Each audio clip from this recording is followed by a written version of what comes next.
Welcome back to another episode of Big Fish TV, and today we are doing a spring bass fishing tips and tricks video. So, without further ado, let's get in here. Alright, to begin with, we're going to start with early spring, like really early when the water's just warm. And the first bait I like to throw is an umbrella rig. I just found out about these last year, and they work pretty good to catch early springtime fish. So, and then next, if the umbrella rig doesn't work, you can go with the jerk bait. Now, the jerk bait, you want to work it kind of slow and stop it. You want a suspended one, not a floating. You want a suspending one. So, with these, you just jerk, and then pause. And then, that's all you do for those, really. And next is, on a creek, like you find a creek channel on your depth finder, and you throw something like this crankbait. I got this crankbait the other day. It's a hand painted one, but it'll work really good. You just find a creek channel and run it down, and you want to match the depth with the bill of your crankbait. Which what that means is, if you got a crankbait that's meant to dive 18 foot, you want to throw it in like 14 foot of water, just so that you know the bait's going to get down to the bottom. And then next is when the water kind of starts warming up a little bit more and the bigger shads start coming out, you want to throw liftless crankbaits. And only throw shad patterns early in the spring. Now later you want to start throwing your bluegill and your crawfish. And next, this is all shad imitations right now because most of the other fish haven't really, started moving and being active. You want to throw something like an underspin or a spinnerbait. This is a Booyah mini shad spinnerbait, and this is a Buckeye Lures Sue spin. You can throw a fish head spin or, any underspin you would like. And they all work the same. Basically, it's a hook. Well, I'll show you. Basically, it's a jig head with a little spinner on it, and then you match it with like a swim bait or a stick bait or something like a fluke or anything of that nature. Then, now the water's kind of warming up and the crawfish and stuff are coming out. So you want to throw something like this crawfish, well this is a floater, but you want to throw something like this crawfish rattle trap, and you want to just, run it like a normal rattle trap, you run it down to the bottom, let it sink to the bottom, and then run it down through the bottom. And if you get hung in grass, rip it out of it and kind of jerk it, just to, give it an erratic action. Then, next, another crawfish imitator is these two soft plastics. This one is a Havoc, maybe? I'm not sure. But it's in green pumpkin. And then this one is a Strike King KVD Perfect Plastics Blue Craw in rodent. This is a rodent, but, it looks like a crawfish, if you can't tell. And then next, the water's still kind of cold, so you want to go something, finesse, like this trick worm or this trick worm. And the two colors I really like to throw, this matters all year, is June bug for when the water's darker, and then green pumpkin when, the water's clear. And next, well, also you want to throw something like this lizard. Now, lizards aren't out right now, in the early spring, but you want to throw something like this on a Carolina rig in deep water, and that'll imitate, it'll look like a shad or a crawfish or anything. It may even look like a lizard. They might hit it because it looks like a lizard, but you want to throw this on a Carolina rig in really deep water. And next, now we're moving on to where the bass start going on to bed. And early, like when they first start going on to bed, you want to fish something that you're going to cover a lot of water. And early in the spring, or early into bed season, you want to throw something like these bluegills.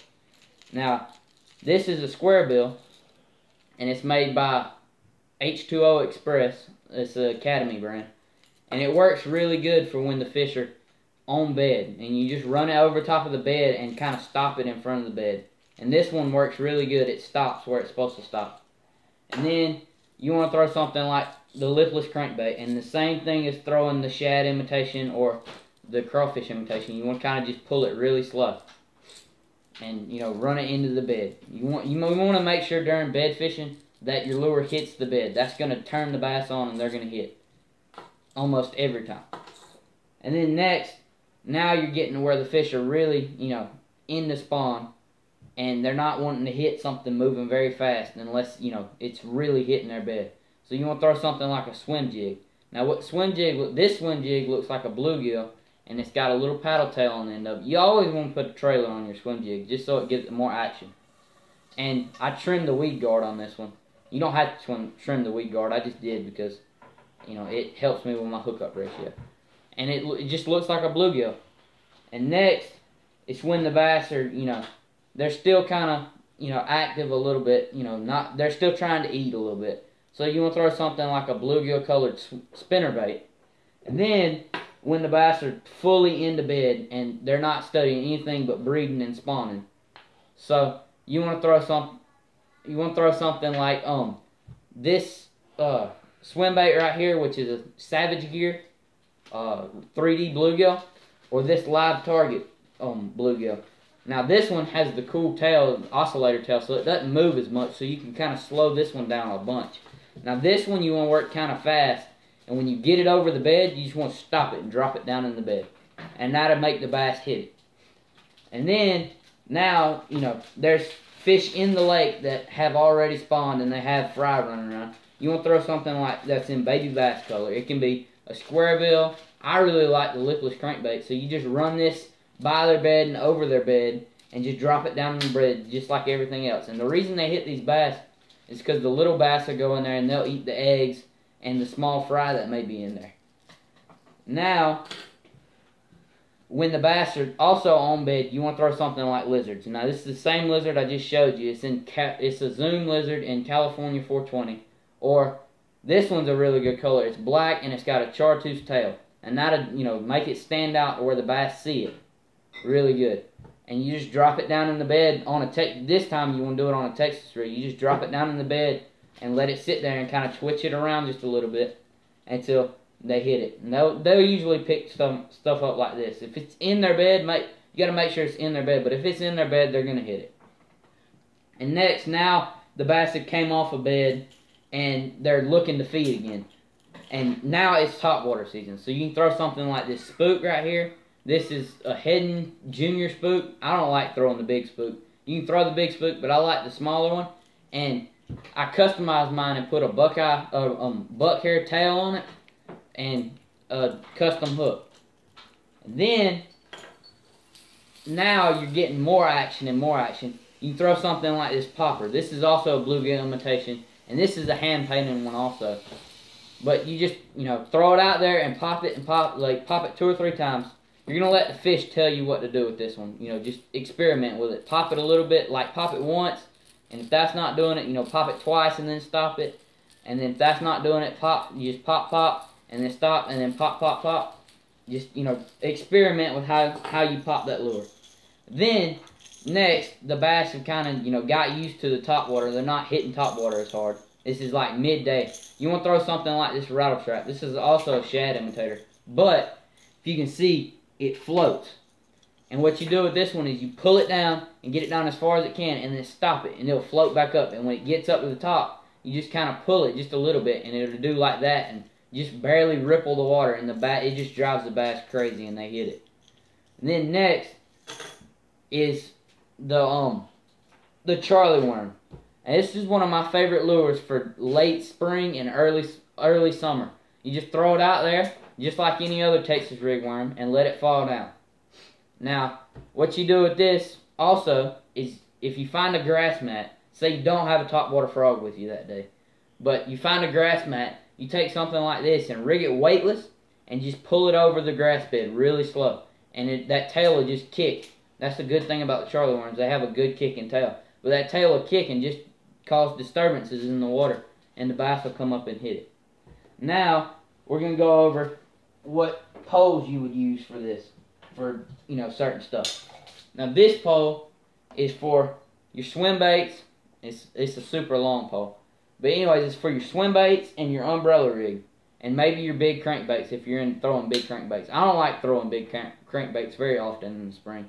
But it's a medium and it's a 7'4" medium and it's got a loose 7-to-1 gear ratio speed spool on there. And, you know, you just throw it out there, and it casts really good with this medium tip and a heavy rod. And you can easily crank the fish in. Because if you catch one on the umbrella rig, chances are you might catch two. And if you catch one on the swim bait, it could be up to 8 pounds. Because the swim baits you're going to be throwing when the big fish are on bed. Next is the next is for your underspins and your spinnerbaits.